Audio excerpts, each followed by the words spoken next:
அனைவருக்கும் வணக்கம். நான் திருமதி சங்கீதா பேசுகிறேன். ஜனசேவா பிரகல்ப பிரமுக் மக்கள் சேவை திட்ட பொறுப்பாளர், அகில பாரத கிரஹக் பஞ்சாயத் தேசிய நுகர்வோர் அமைப்பு. இதன் மூலம் விழிப்புணர்வு தகவல்களை உங்களிடம் பகிர்ந்து கொள்கின்றேன். ஒவ்வொரு மாவட்டத்திலையும் மாவட்ட சட்டப்பணிகள் ஆணைக்குழு அப்படின்ற ஒரு அலுவலகம் இயங்கிட்டுருக்கு. அது எல்லா மாவட்டங்கள்லேயும் தமிழ்நாட்டில் பொறுத்த வரைக்குமே மாவட்ட நீதிமன்ற வளாகத்துக்குள்ளே இருக்கும். ஒரு சில இடங்களில் மட்டும் வெளியில் இருக்குது. கரூர் மாவட்டத்தை பொறுத்த வரைக்கும் மாவட்ட நீதிமன்ற வளாகத்துக்குள்ளே இல்லை, பழைய கோர்ட் கேம்பஸ்குள்ளே இருக்குது. மாவட்ட சட்டப்பணிகள் ஆணைக்குழுவினுடைய செயல்பாடுகள் என்ன அப்படின்னு பார்த்தோம் அப்படின்னா, எந்த ஒரு பிரச்சனையாக இருந்தாலும் மாவட்ட சட்டப்பணிகள் ஆணைக்குழுவில் நீங்கள் முறையிடலாம்னு சொல்கிறாங்க. இந்த மாவட்ட சட்டப்பணிகள் ஆணைக்குழுவில் சார்பு நீதிபதி கேடரில் இருக்கக்கூடிய ஒரு நீதிபதி இருக்காங்க. இதனுடைய தலைவர் மாவட்ட நீதிபதி தான் இதனுடைய சேர்மனாக இருக்காங்க. சார்பு நீதிபதி கேட்டரில் இருக்கக்கூடியவங்க செக்ரட்டரியாக இருக்காங்க. அவங்களுக்கு கீழே பணியாளர்கள் செயல்பட்டுருக்காங்க. இதுதான் இதனுடைய மாவட்ட சட்டப்பணிகளுடைய அமைப்பினுடைய தன்மை. இதில் நம்ம பப்ளிக் அன்றாடம் சந்திக்கக்கூடிய பிரச்சனைகள், அது தெருவிளக்காக இருக்கலாம், சாக்கடை பிரச்சனைகளாக இருக்கலாம், இல்லை கல்வி சம்பந்தமான பிரச்சனைகளாக இருக்கலாம், குழந்தைகளுக்கான பிரச்சனைகள், பெண்களுக்கான பிரச்சனைகள், எந்த பிரச்சனையாக இருந்தாலும். ஏன்னா முன்னாடி சட்டம் சார்ந்த பிரச்சனைகளுக்கு மட்டும் முறையிடலாம் அப்படின்னு சொல்லிட்டு இருந்தாங்க. ஆனால் இப்போது என்ன அப்படின்னா, எந்த பிரச்சனையாக இருந்தாலும் நீங்கள் மாவட்ட சட்டப்பணிகள் ஆணைக்குழுவை நாடலாம் அப்படின்னு சொன்னாங்க. அதே மாதிரி அதனுடைய பணிகள் என்ன அப்படின்றது பார்த்தோம் அப்படின்னு சொன்னால், அந்த அலுவலகத்தில் காலையில் 10 மணிலேருந்து ஈவினிங் 5 மணி வரைக்குமே அலுவலகம் செயல்படும்.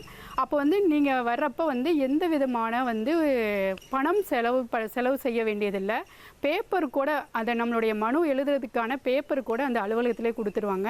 அதை எழுதுவதற்கான பணியாளர் கூட அவங்க சட்ட தன்னார்வலர்களை நியமிச்சிருக்காங்க. அப்படி இருக்கும்போது நமக்கு பிரச்சனைகள் அப்படிங்கும்போது நம்ம போய் அங்கே முறையிட்டோம் அப்படின்னா நீதிபதி அதை நேரடியாக விசாரிப்பாங்க. விசாரிச்சுட்டு அது சம்பந்தப்பட்ட அலுவலகத்துக்கு அந்த பிரச்சனைகளை, அந்த மனுவை அனுப்பி அதற்கு தீர்வு கிடைக்கும் வரையும் ஃபாலோ பண்ணி அதை நீதிமன்றத்தில் செயல்படுறது மாதிரி நீண்ட நாட்கள் ஆகாமல் இப்போ ஒரு வாரம் 15 நாட்களுக்குள்ள அதுக்கான பிரச்சனைகளுக்கான தீர்வு கிடைக்கிறதுக்கான ஒரு நல்ல இடமா இருக்குது இந்த மாவட்ட சட்டப்பணிகள் ஆணைக்குழு. இது இதனுடைய செயல்பாடுகள் என்ன அப்படின்றத பார்த்தோம் அப்படின்னா, பள்ளிகளில், கல்லூரிகள், பொதுமக்களுக்கு இந்த மாதிரியான இடங்களில், இல்லை ஹோம்ஸ் அந்த தங்கும் இல்லங்களில், இந்த மாதிரியான இல்லங்களுக்கெல்லாம் சென்று சட்டம் சார்ந்த விழிப்புணர்வை ஏற்படுத்துவது இதனுடைய பணிகள். ரெண்டாவது இதனுடைய அமைப்பில்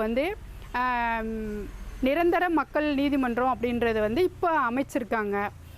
ஏன்னா இதனுடைய செயல்பாடுகள், இந்த நிரந்தர மக்கள் நீதிமன்றத்தின் செயல்பாடுகள் என்ன அப்படின்னு பார்த்தோம் அப்படின்னா, இதில் மாவட்ட நீதிபதி கேடரில் ஒரு நீதிபதியும் 2 தன்னார்வலர்கள் இருக்காங்க. இந்த 3 நபர்கள் கொண்ட குழு தான் இந்த பிரச்சனைகளை பேசி அதை முடிவெடுப்பதற்காக அந்த 3 நபர்கள் கொண்ட குழு இருக்குது. அவர்கள் அது எதற்காக நம்ம நிரந்தர மக்கள் நீதிமன்றத்தை நம்ம நாடலாம் அப்படின்னு சொன்னால், நம்ம பப்ளிக் யூட்டிலிட்டி சர்வீசஸ் என்று சொல்லக்கூடிய பொது பயன்பாட்டு சேவைகளுக்காக நம்ம மக்கள் நீதிமன்றத்தை நாடலாம். அதில் குறிப்பாக நம்ம தெருவிளக்கு, சாக்கடை பிரச்சனைகள், பஞ்சாயத்து லெவலில் இருக்கக்கூடிய பிரச்சனைகள், சாலை வசதி சரியாக இல்லை, ரோடு சரியாக இல்லை, அதே மாதிரி தண்ணீர் எங்களுக்கு கிடைக்கல, அதில் எங்கள் ஊருக்கு பள்ளிக்கூடம் இல்லை, ரொம்ப தூரம் போய் நாங்கள் படிக்கிறோம் அப்படின்னு எந்த பிரச்சனைகளை, பொது பிரச்சனைகள் சம்பந்தமாக எதுவாக இருந்தாலும் இந்த நிரந்தர மக்கள் நீதிமன்றத்தை நாடலாம் அப்படின்னு சொல்கிறாங்க. அதில் தபால் சம்பந்தமான சேவைகள், கல்வி சம்பந்தப்பட்ட பிரச்சனைகள், கல்வி நிலையங்களில் ஏற்படக்கூடிய ஃபீஸ் எல்லாம் அதிகமாக கேட்குறாங்க அப்படின்ற பிரச்சனைகள் ஏற்பட்டாலும் அதில் நம்ம சர்டிஃபிகேட் தரமாட்டேங்கிறாங்க, நம்ம காசு வாங்கிக்கிட்டு தான், நான் இவ்வளோ பணம் கட்டினா தான் நான் சர்டிஃபிகேட் தருவேன் அப்படின்னு சொல்கிறாங்க அப்படின்ற பிரச்சனைகளுக்காகவும், ரெவன்யூவில் இப்போ நம்ம நிறைய பட்டா, சிட்டா இதெல்லாம் நிறைய தடவை நாங்கள் போய் கேட்குறோம். வருமான சான்றிதழ், இருப்பிடச் சான்றிதழ் இதெல்லாம் நாங்கள் பல முறை வருவாய்த்துறை அலுவலகம் சென்றும் எங்களுக்கு கிடைக்கல அப்படின்னு சொன்னாலும் இந்த நம்ம நிரந்தர மக்கள் நீதிமன்றத்தை நாடலாம்னு சொல்கிறாங்க. அது இல்லாமல் பெண்களுக்கான பிரச்சனைகள், குழந்தைகளுக்கான பிரச்சனைகள், பொது பயன்பாட்டு சேவைகள் எதுவாக இருந்தாலும் நம்ம வந்து நிரந்தர மக்கள் நீதிமன்றத்தை நாடலாம்னு சொல்கிறாங்க. இதில் வந்து நிரந்தரமாக இதில் வந்து தனி சிறப்பு என்ன அப்படின்னு சொன்னால், நிரந்தர மக்கள் நீதிமன்றத்தில் தீர்ப்பு ஆகிவிட்டால் நீங்கள் வந்து வேறு எந்த ஒரு கோர்ட்டுக்குமே வந்து மேல்முறையீடுக்கு நம்ம போய் செல்ல முடியாது. இங்கே கொடுக்கக்கூடிய தீர்ப்பு தான் இறுதியான தீர்ப்பு. அதனால் இதற்கு வந்து நிரந்தர மக்கள் நீதிமன்றத்திற்கு வந்து நிறைய பவர் இருக்குதுன்னு சொல்லலாம். ஏன்னா இதுக்கு மேலே வந்து நீங்கள் எந்த கோர்ட்டுக்குமே வந்து அப்பீலுக்கு கொண்டு போக முடியாதுன்னு சொல்கிறாங்க. ஏன்னா இதில் மாவட்ட நீதிபதி அளவு கேடரில் இருக்கக்கூடிய நீதிபதி தான் இருக்காங்க விசாரிக்கிறதுக்காக. அதனால் நீங்கள் வந்து இந்த மாதிரியான பிரச்சனைகள் வந்து நமக்கு ஏற்படும் போது மாவட்டத்தில் நம்ம ஒவ்வொரு மாவட்டத்திலையும் இருக்கக்கூடிய இந்த நிரந்தர மக்கள் நீதிமன்றத்தை நாடலாம்.